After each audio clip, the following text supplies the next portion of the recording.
Good morning. Good to see you this morning. I'm looking at a verse in Ephesians chapter 4. A couple of verses actually. Verse 4. There is one body and one spirit, just as you were called to the one hope that belongs to your call. One Lord, one faith, one baptism, one God and Father of us all, who is above all and through all and in all. But grace was given to each of us according to the measure of Christ's gift. And then verse 11 says, and his gifts were that some should be apostles, some prophets, some evangelists, some pastors and teachers, to equip the saints for the work of ministry, for the building up of the body of Christ, until we all attain to the unity of the faith and of the knowledge of the Son of God. And then there's a picture of that everyone is part of a body, like a physical human body, joined and knit together by every joint with which it is supplied, when each part is working properly, making bodily growth and upholds itself in love. So the picture that Paul gives here is of a physical body, and it is a unity. My physical body, all the bits of me need to be together for the whole of me to be here. And if I lose one bit of it, then I'm incomplete. If I lost my little finger, my body would be incomplete. And each part of the body is important, but it's one body. And this is the teaching that Paul is saying here, that there is one faith, one body.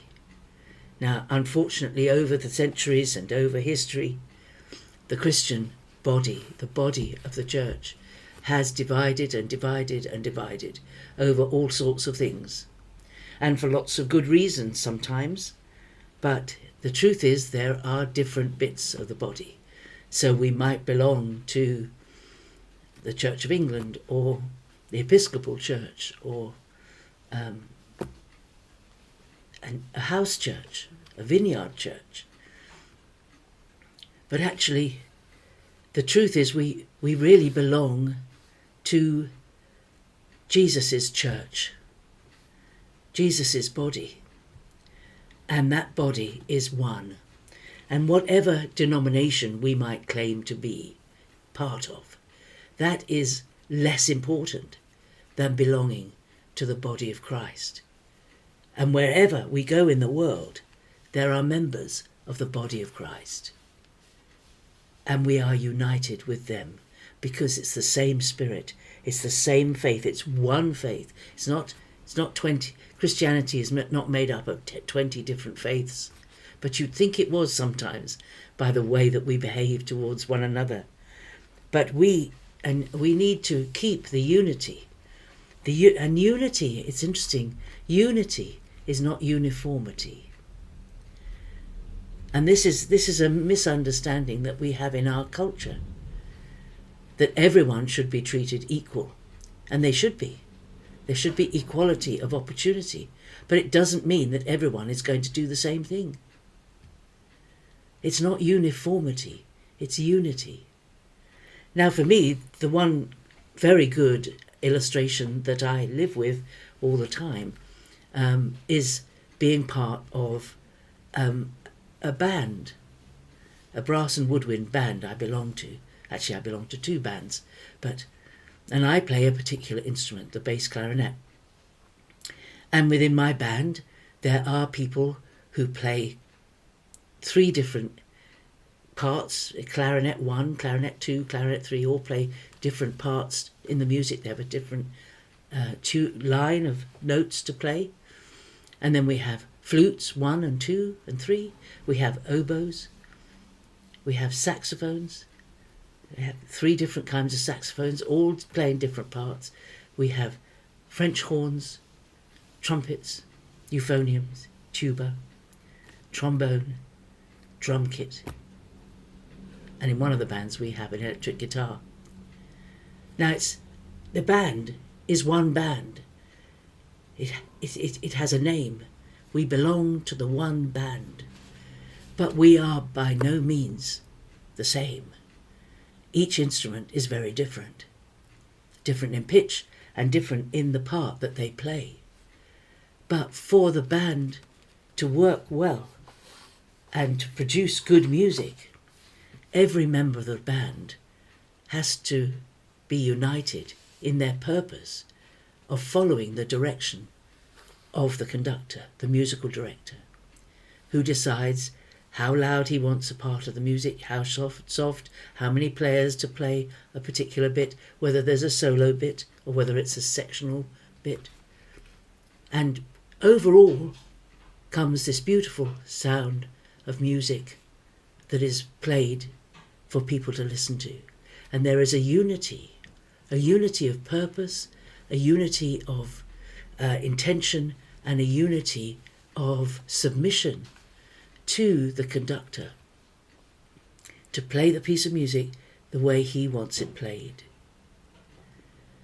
And this is a lovely illustration, I think, of the body of Christ, of us as Christians.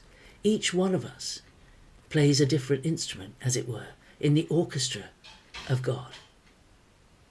We have a different line to play. And without each player, without one of the players, the piece is incomplete. Just like without one part of the body is incomplete. And every one of us has a role to play. And if you haven't discovered what your role to play in the body of Christ is, then ask the Lord. It may be that your role is to be a prayer, a person who prays for other people. Your role might be to financially support somebody who is serving the Lord and has had needs finances in order to serve the Lord, doing the work that God has called them to. And that's wonderful. It may be that your part is to, is to sing in the choir in the church that you're in, or to play a musical instrument in the worship.